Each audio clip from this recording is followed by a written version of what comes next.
So, good afternoon, ma'am. Good afternoon, everyone. So, today I'm going to discuss my topic, which is all about the characteristics and needs of learners from diverse backgrounds. First of all, I'm going to introduce myself. I am Edna Dejucos. Okay, next slide. So first, let's define the term diversity or diverse. So according to the Oxford English Dictionary, diversity means the practice or quality of including or involving people from a range of different social and ethnic backgrounds and of different genders, sexual orientations, and etc. So, in other words, diversity, it is a practice of involving people with different backgrounds. Okay, so next slide po. So, since we're talking about classroom or learning, let's define the term diverse learners. So what do I mean by that? So diverse learners, this is an umbrella term used to the students hailing from a wide variety of backgrounds and experiences. So this may be related to their race or ethnicity, socioeconomic status, regional or local cultural differences. So it also can be referred to students' home life or intellectual capabilities. So in the context of education, diverse learners refers to students having variety of backgrounds and experiences. So in reality, even the group of students are in the same place, same grade level, or same school, they are unique or they are different from each other. So now let's break the definition by simply discuss the characteristics or different types of diversity that can be present in the classroom. Next slide po. So first one, we call it as ability diversity. So this includes differences in students' physical, mental, and learning abilities. So as a teacher, as a future teacher, you need to accept that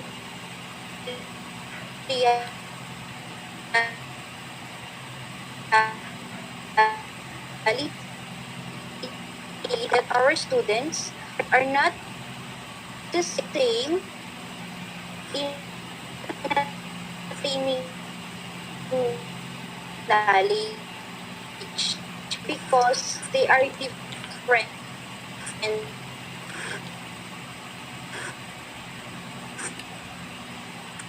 okay, they are different in terms of their behavior, decisions, all. Next slide. Okay, so next one is the age diversity. So this includes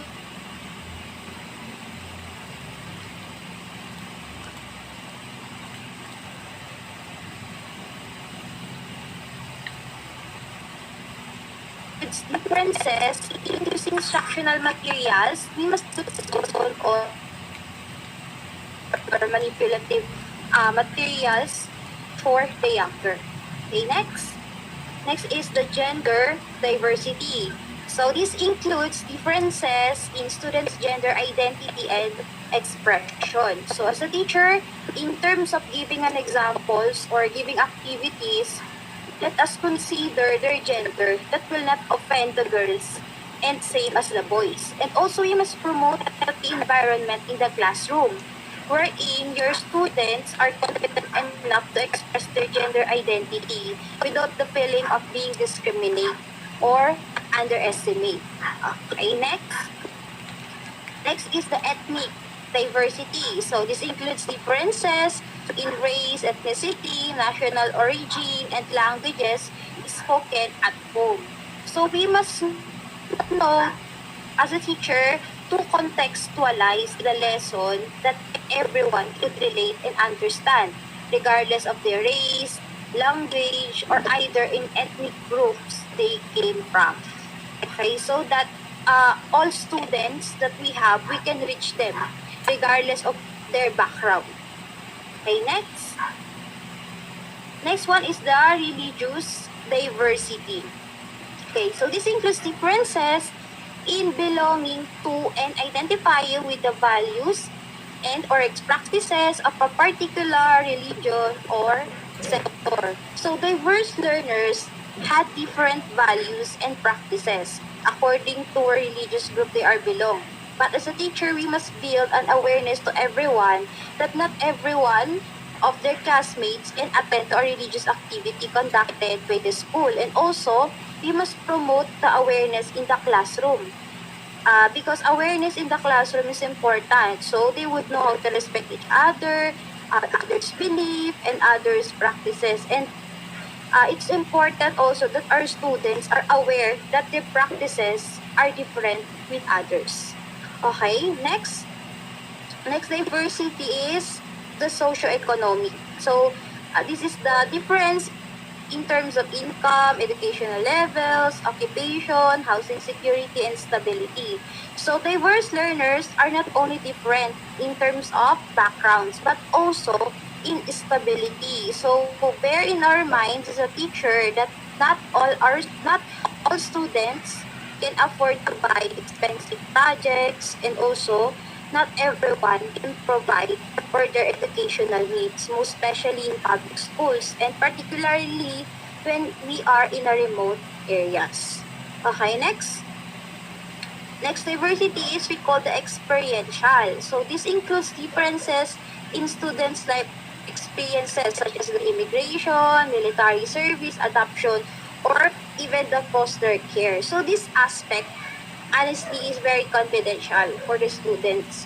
Why? Because some students has a traumatic experience and some are raised from unhealthy environment.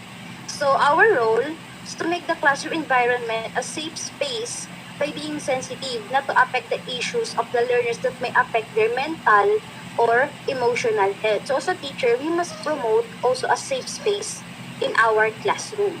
Okay. So next, the sexual orientation diversity. So basically means this is a student's sexual orientation. So in diverse classroom, it's important that the learners are aware that everyone must have an access for every opportunity. And as a teacher, it is important that we build or create a welcoming environment so that everyone are aware that girls and boys or whatever gender, whatever you are belong, you are welcome. Okay? So next, which is the last diversity, the geographic diversity. So this includes differences in students' local or regional identity and experiences based on where they live, they learn, and play. So whether it be international or domestic geographic region, it can also play a part in how students will learn. It also helps them to perceive the world, issues, history, and learners may appreciate the world by interaction with each other. So as a Filipino, sometimes to culture, languages, or even their beliefs or practices. Okay, now let's talk about the characteristics or the needs of diverse learners or the inclusive learning environment. So I'm going to share four needs of diverse learners. First one is invest in variety. So as a teacher, it is important to us that we have different choices or options in terms of giving activities. So remember, teachers' instructional styles vary as well. So have a different learning materials that can be used to satisfy every need of the learners according to how they learn. So as I've said earlier, there are students who have learning disability. So it's important that we consider them by giving our activities that everyone could learn. So in this way, you give children opportunities to get hands-on with their learning. And also sa teacher, dapat bigyan natin sila ng sa iba't ibang paraan. And also, let them learn not only by seeing, not only by reading, but also through their experience. So next, the second one, invest in accommodations and modifications. So let's define these two words, accommodations and modification. So in terms of accommodation, it is a means of preventing and removing barriers that impede students, especially the students with disabilities.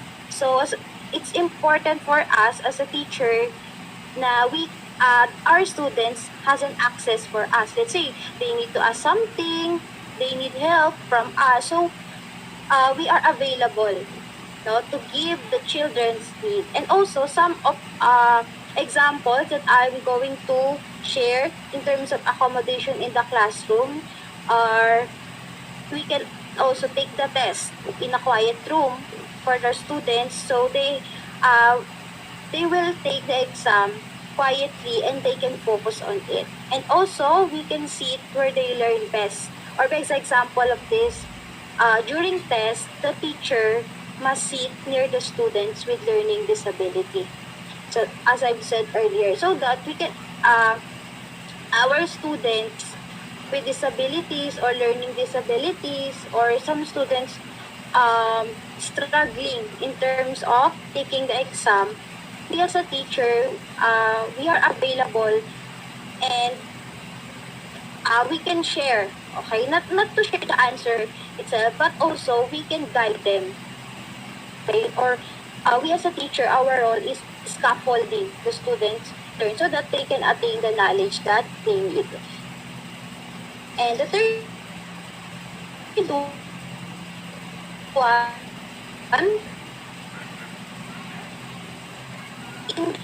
that is positive, can lead to greater students' achievement. So, when the learning environment is healthy, it creates students who are comfortable, confident, and to make friends easily. And also, they can take the risk and they are not afraid to make mistakes. Na kahit magkaiba sila ng background, culture differences, or languages, they are confident enough that no one in the classroom will judge them, but they respect them. And also, we must ensure the diversity of the students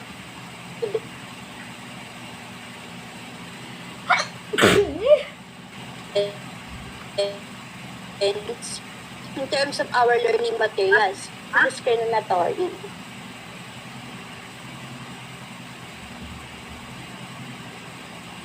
Okay, last one.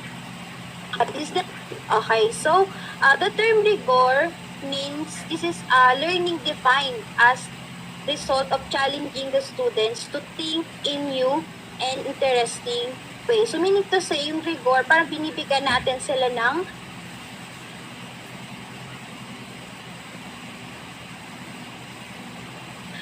can lead the students to improve their problem-solving skills, critical thinking skills, and become better in understanding. So for example, as a teacher, you awaken the students to learn other culture that they hear from other classmates, so, such as some culture from other countries. Let's say for example, may na-encounter silang classmates nila na nagaling sa Japan or nagaling sa Korea. Then we are discussing about the social studies, different culture from other country.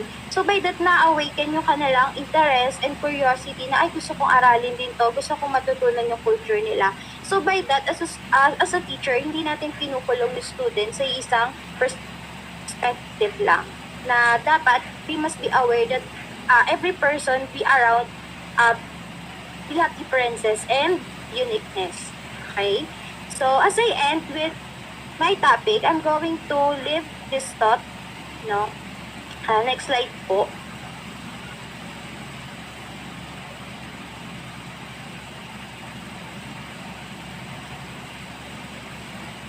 And with my report, I'm going to share the thought, or to leave this thought, that every child is a different kind of flower.